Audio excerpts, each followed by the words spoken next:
Hello and welcome to Section 5, creating a WatchOS 2 application. In this section, we're going to add a watch target to our project. And then we'll work through the steps of adding a table view using Interface Builder.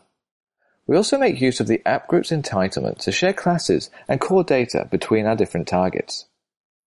And then we'll use WK-Session to send messages and pass data across between our iOS and WatchOS applications. Then we'll navigate through the application using segues and contexts.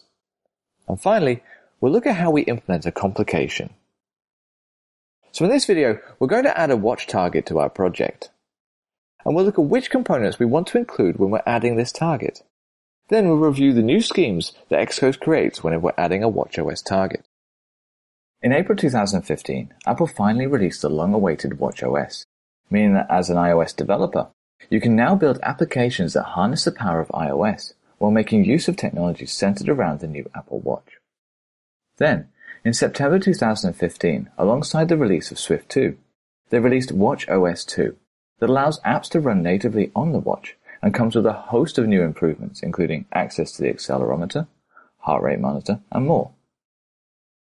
So we've decided that we want to add a watch app into our project, and we do this by adding a new target. So I'm going to go into our project and then click the plus sign on the bottom. I'm going to select WatchOS, Application, and WatchKit App. When I click Next, it takes me to a screen where I'm able to define certain characteristics around my project. For the product name, I'm going to create Dream Seeker Watch.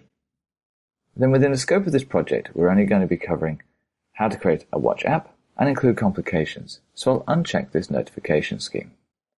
I'll also make sure it's attached to my project, and that it's embedded within a companion application, and click Finish. When I do this, Xcode asks whether I want to activate a Dream Seeker watch scheme. This is a scheme that's going to run the companion simulator alongside my normal simulator, so I'll click Activate.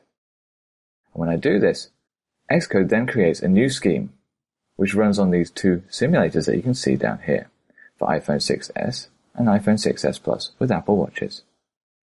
Then whenever I build and run the application, as you can see, I have two simulators appear, one for the phone and one for the Apple Watch.